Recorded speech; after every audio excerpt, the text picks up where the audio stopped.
A Bíblia Nossa de Cada Dia está começando agora e você é muito bem-vindo para nós meditarmos em mais um capítulo da Palavra do Senhor. Aqui nesse canal, se você é novo, fique sabendo, todos os dias nós meditamos na Palavra do Senhor, nós lemos, compreendemos e aplicamos para as nossas vidas, porque Deus tem sempre algo novo para falar conosco. Vamos começar?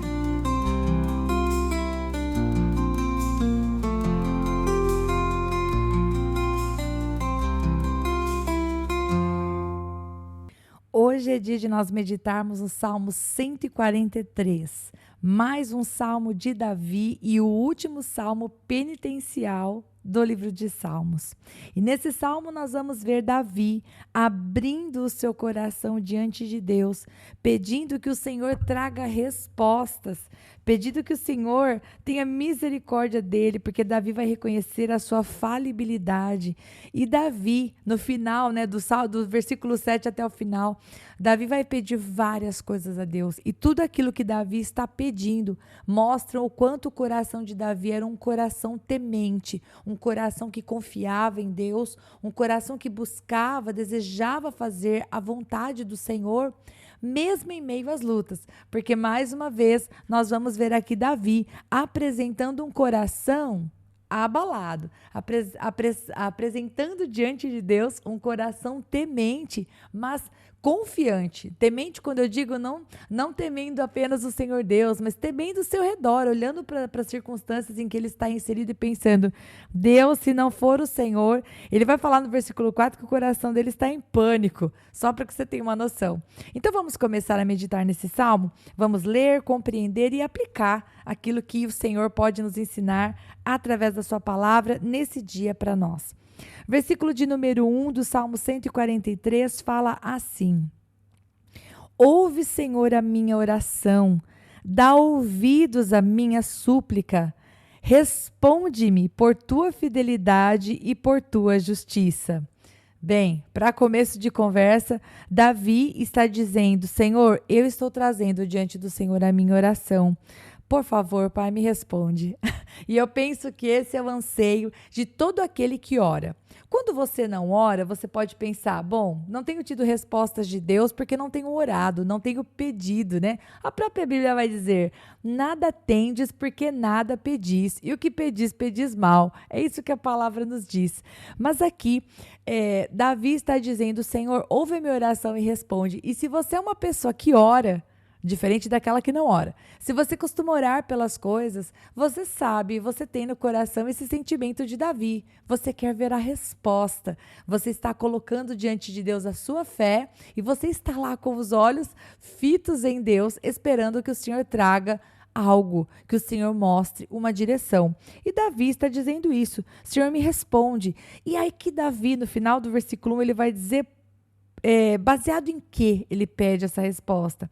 Baseado na fidelidade de Deus e na sua justiça. Então, Davi não acredita que a resposta virá porque ele é justo, porque ele é merecedor, porque Deus tem a obrigação de responder. Mas Davi diz, Senhor, me responde, porque o Senhor é fiel e porque o Senhor é justo. E eu acho muito legal Davi falar isso, porque isso ajusta a nossa ótica. Muitas vezes a gente acha que Deus não responde a nossa oração porque a gente não merece, ou porque o Senhor se esqueceu de nós, ou porque Deus está preocupado resolvendo outros problemas do mundo. Não pense que o nosso Deus é assim. O nosso Deus não é limitado às circunstâncias como eu e você somos. Muitas vezes eu e você erramos em uma coisa porque estamos preocupados com a outra, né? Quantos de nós não queimamos um arroz porque estávamos fazendo muitas coisas ao mesmo tempo, por exemplo? Mas Deus nunca queima o arroz. O Senhor nunca está cuidando de muitas coisas ao mesmo tempo. Ele é soberano, ele é onipresente, ele é onipotente e ele é onisciente. Portanto, ele é imbatível. E Davi pede que o Senhor responda de acordo com a sua fidelidade. Porque Deus é fiel, ele responde a oração. Porque Deus é justo, ele responde a todo aquele que clama a ele. Versículo 2 fala assim, mas não leves o teu servo a julgamento, pois ninguém é justo diante de ti. E é muito interessante, porque no versículo 1 ele fala: Senhor, responde-me pela tua justiça. Mas ao mesmo tempo, Davi humildemente vai dizer: Pai, mas eu sei que se o Senhor for olhar para a minha justiça, se o Senhor me levar para julgamento, ninguém é justo diante de ti. E aí nós podemos lembrar de tantos textos, né? A palavra do Senhor fala que todos pecaram e carecem da glória de Deus. Nós carecemos da presença do Senhor. 1 João 1,9 vai falar que se nós confessarmos os nossos pecados, Ele é fiel e justo para perdoar os nossos pecados e nos purificar de toda a injustiça. Ou seja, nós somos purificados da injustiça quando confessamos os nossos pecados e Deus perdoa, porque Ele é fiel e justo. Então, quando demonstramos arrependimento, o Senhor nos perdoa. Ele nos purifica de toda injustiça. Mas aqui, Davi, que não havia conhecido a salvação em Jesus Cristo, Davi vai assumir diante de Deus: Senhor, ninguém é justo diante do Senhor, apenas o Senhor. E aí no versículo 3 e versículo 4, Davi vai falar sobre o inimigo, sobre a situação que ele está passando. Ele diz assim no versículo 3: O inimigo persegue-me e esmaga-me ao chão. Ele me faz morar nas trevas, como os que há muito morreram. O meu espírito desanima, o meu coração está em pânico. Então, nós vemos no versículo 13 e versículo 4 qual é a condição do coração de Davi. Davi está sendo esmagado até o chão.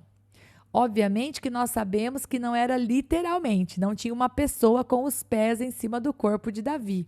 Davi está falando que as circunstâncias que estavam ao seu redor e as lutas que estavam sendo formadas, enfrentadas, externamente, estavam fazendo que o coração dele, o seu espírito, o seu ânimo fossem levados ao chão. Ele estava se sentindo esmagado. Ele estava sentindo como se estivesse nas trevas, que é o que ele fala no versículo 3. Faz ele morar em trevas, ou seja, morar em trevas significa o quê? Você não ver luz, você não ver saída, você não ver uma direção. Davi vai dizer isso para Deus: Pai, estou passando por tantas lutas que não consigo ver uma direção. É como se eu estivesse nas trevas. E é por isso que ele está indo orar. Ao invés de ficar nessa situação parado, feito uma árvore, Davi tomava a decisão correta, que ele vai nos ensinar aqui no Salmo, que é levar a dor diante de Deus, que é o que todos nós devemos fazer. Diz assim: o meu espírito desanima, o meu coração está em pânico. Versículo 4. Se você estiver lendo a Nova Versão Internacional, como eu aparece, meu coração está em pânico. Se você estiver lendo a Revista Atualizada, o que aparece é a palavra turbado. O meu coração está turbado. E quando eu li na Nova Versão Internacional e na Revista Atualizada, quando eu vi essa palavra turbado, eu me lembrei de um aluno meu, do Fernando, lá de Araraquara, um aluno que eu tive. Uma vez eu cheguei para dar aula para ele e ele havia estudado o texto de João capítulo 14, versículo 1. E ele falou para mim esse versículo, eu nunca mais esqueci desse dia. Ele disse assim: Rita, não se turbe o vosso coração. Creia em Deus, creia em Jesus. Eu nunca mais esqueci disso. E é exatamente o que diz isso lá em João 14:1, né? Que o coração de vocês não se perturbe. Creiam em mim, creiam em Deus, creiam também em mim. Então, aqui João, quem está falando é o próprio Senhor Jesus Cristo, mas aqui no versículo 4, Davi está dizendo que o coração dele estava em pânico por causa das lutas, por causa das adversidades que ele estava passando. E, queridos, vamos combinar. Cada um de nós sabe em que sapato o nosso pé está posto, não é verdade? Cada um de nós sabe quais são as lutas que temos passado. Às vezes é uma ansiedade por questões financeiras, às vezes é uma ansiedade em relação aos filhos, às vezes é uma ansiedade em relação ao futuro, às vezes estamos preocupados com alguma coisa que não temos controle, uma situação de trabalho, uma amizade rompida, um casamento que você começa a ver que está desmoronando, os filhos que estão querendo andar por um caminho que não é o que você está ensinando. Ou seja, existem tantas coisas que deixam o nosso coração em pânico. Eu estava vendo ontem, vendo na verdade não, eu estava ouvindo enquanto eu fazia algumas coisas aqui em casa, eu estava cozinhando e eu coloquei um videozinho para eu escutar enquanto eu trabalhava, e eu estava vendo o testemunho de uma mãe, uma moça, uma senhora já, que conhece a Deus, que caminha com o Senhor e que passa por uma realidade muito dura. A filha dela desapareceu. E apesar de todas as investigações, o corpo nunca foi encontrado. Portanto, ela estava compartilhando qual é a situação de você não ter uma resposta, não saber se a filha está morta, se a filha está viva. E quando o entrevistador pergunta para ela assim: qual é o teu amuleto? O que que você tem para si para te dar forças?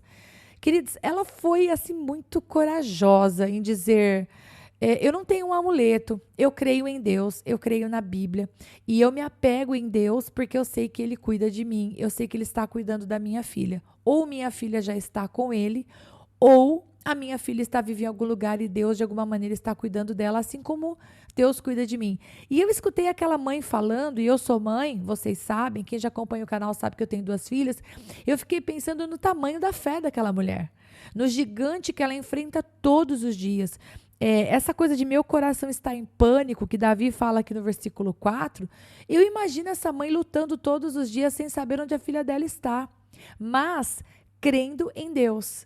Então, cada um de nós passa uma luta e a gente às vezes quer mensurar a luta do outro. Talvez você esteja me escutando agora e pense assim: nossa, essa mãe cuja filha desapareceu, ela não sabe se foi raptada, morta, vendida. Essa mãe não sabe nada, né? Ela está todos os dias, aliás, ela está passando por isso há 11 anos. Faz 11 anos que a filha dela desapareceu. Então, talvez você olhe para a dor dessa mãe e você pense assim: uau, isso é que é um inimigo grande. Mas eu quero dizer que não dá para nós mensurarmos a dor. Esta mãe tem uma luta, tem uma dor. Talvez uma outra pessoa que esteja ouvindo aqui o canal esteja passando por uma situação de separação. Ela tem uma luta e tem uma dor. Talvez uma outra pessoa esteja passando por uma situação de ter perdido uma pessoa por uma doença, né? E também passa uma dor. Ou seja, não dá para nós mensurarmos a dor do outro, nem para dizer se é grande demais e nem para desdenhar dizendo: ah, isso não é dor que nada. Tem pessoas que passam por problemas maiores. Nós não podemos falar isso da dor do outro. Aqui, Davi só diz que ele estava sendo oprimido, ele estava sendo esmagado. Então, não sabemos qual é a dor de Davi. O Salmo não deixa explícito. Pelos autores que eu consultei, também não há pistas. Então, o que nós sabemos é que Davi passava uma luta externa, havia um inimigo, havia uma situação que ele estava enfrentando, mas também havia uma luta interna. Davi estava se sentindo como que esmagado e o seu coração estava em pânico ou turbado. Versículo 5: eu me recordo dos tempos antigos, medito em todas as tuas obras e considero o que as tuas mãos têm feito. Estendo as minhas mãos para ti como a terra árida, tenho sede de ti. O versículo 5 e o versículo 6, eles são chave e eu vou te explicar por quê. Quando a gente lê aqui no versículo 5 assim, ó: eu recordo dos tempos antigos, a gente pode achar, quase que eu derrubei meu óculos no chão, gente. Esse foi o barulho que vocês ouviram. Quando a gente estiver quando a gente estiver gravando vídeo, além de fazendo áudio, vocês vão ver as atrapalhadas. De vez em quando eu quase derrubo o óculos aqui. Então, quando a gente olha para esse versículo 5, a gente pode pensar: poxa, será que Davi estava vivendo de nostalgia? Será que Davi fala, né? Davi diz: eu me recordo dos tempos antigos, medito nas obras das tuas mãos. Pode fazer a gente pensar: poxa, Davi ficava só olhando para trás e pensando naquilo que Deus fazia antigamente, no tempo bom que ele viveu e que não volta mais. Mas não é isso que acontece. Se você ler o versículo todo e o versículo 6, você entende que o que Davi está fazendo é trazendo à memória o que dá esperança. O versículo vai dizer assim: eu considero o que as obras das suas mãos têm feito. Ou seja, Davi estava fazendo assim, olhando para o passado, lembrando das coisas boas que Deus fez e vendo o que Deus estava fazendo no momento. Aí você vai falar assim: mas Rita, pera um pouco, eu acho que Davi tá meio transtornado aí. Uma hora ele fala que está sendo oprimido e está sendo espezinhado, amassado no chão, e agora ele vai dizer assim no versículo 5, parte B: e considero que as tuas mãos têm feito. Ou Deus está fazendo alguma coisa ou Deus não está. Queridos, Davi dá uma aula para nós nesse momento. Ele era capaz de ver a mão de Deus agindo, mesmo no momento de sofrimento que ele estava passando. Embora ele estivesse realmente se sentindo oprimido e mastigado pelas circunstâncias, Davi ele conseguia ver que Deus estava agindo, que o Senhor estava sendo fiel como sempre é. Então ele olhava para o passado, se recordando das coisas que Deus havia feito e crendo e olhando para o presente e pensando: Pai, eu sei que o Senhor está agindo, eu tenho visto o que o Senhor tem feito, ainda que as circunstâncias não estivessem favoráveis, porque o motivo desse salmo é exatamente ele trazer o coração dele diante de Deus. Mas ele diz no versículo 6 que ele vai estender as mãos para o Senhor como uma terra árida. E ele tem sede de quê? Ele tem sede de Deus. Ele vai dizer: Pai, eu preciso do Senhor. É o Senhor quem me sacia. Ainda que as circunstâncias ao meu redor não tenham mudado, o Senhor mata a minha sede. Davi nos ensina muito aqui. E aí, do versículo 7 até o versículo 12, queridos, eu fui grifando todos os verbos, porque eu vejo Davi fazendo uma oração e pedindo mais de Deus. Ele está pedindo mais de Deus, ele está pedindo da presença do Senhor, ele está pedindo da ajuda do Senhor. Olha o que ele fala no versículo 7, vou ler tudo corrido até o versículo 12, até o final. Apressa-te em responder-me, Senhor. O meu espírito se abate. Não escondas de mim o teu rosto, ou serei como os que descem a cova. Ou seja, eu vou morrer, Deus. Se eu não tiver a tua presença, eu vou morrer. Faze-me ouvir do teu amor leal pela manhã, pois em ti confio. Ou seja, fala comigo desde cedo, Deus. Mostra-me o caminho que devo seguir, pois a ti eleva a minha alma. Ou seja, Senhor, me aponta uma direção, porque eu não sei para que caminho seguir. Versículo 9. Livra-me dos meus inimigos, Senhor, pois em ti eu me abrigo. Ou seja, Pai, eu não luto com as minhas forças, eu me escondo em ti, porque o Senhor guerreia no meu lugar. Versículo 10. Ensina-me a fazer a tua vontade, pois tu és o meu Deus, que o teu bondoso espírito me conduza por terreno plano. Quando fala aqui de terreno plano, está falando de Deus aplanar os caminhos, está falando do Senhor trazer um tempo de descanso no meio de tanto sobe e desce. De Deus, né? O Senhor é quem pode ensinar a vontade do próprio Deus para Davi. Versículo 11. Preserva-me a vida, Senhor, por causa do teu nome. Por tua justiça, tira-me desta angústia.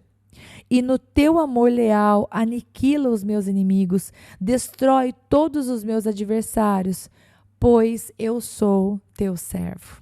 E aqui Davi finaliza o salmo, afirmando a dependência total dele.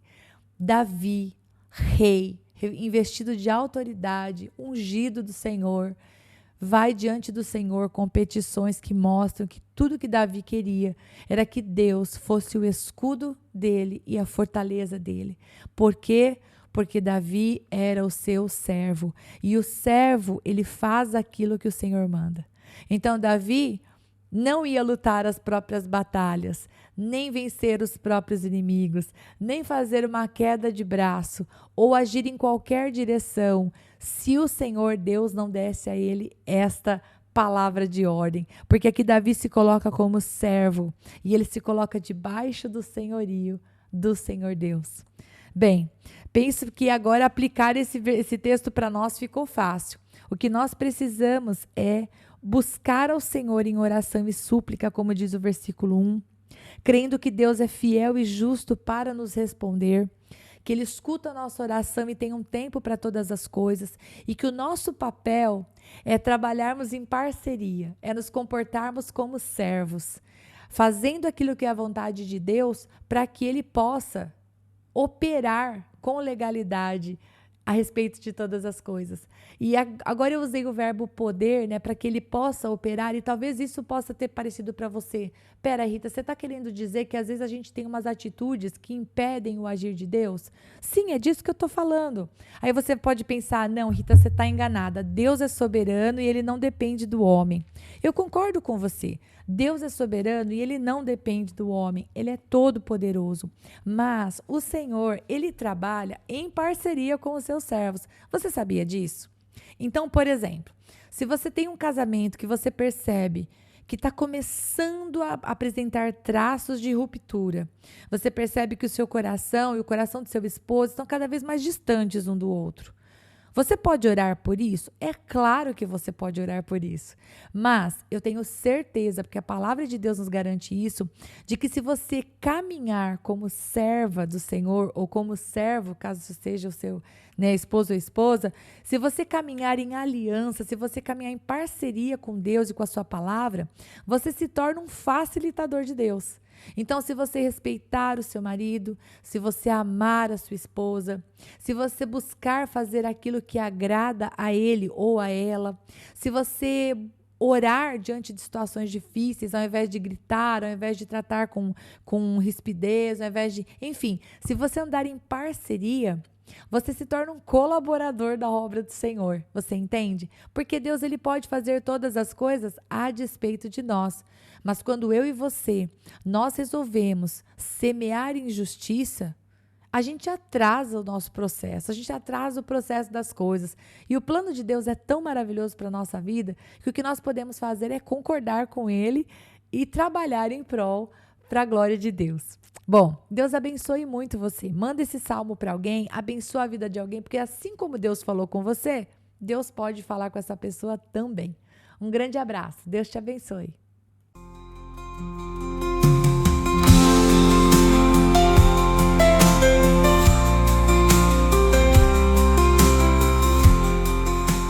E se você ficou até agora, não vai embora não. Agora é hora de você curtir, comentar, compartilhar esta palavra, porque se ela abençoou você, ela pode abençoar outra pessoa também.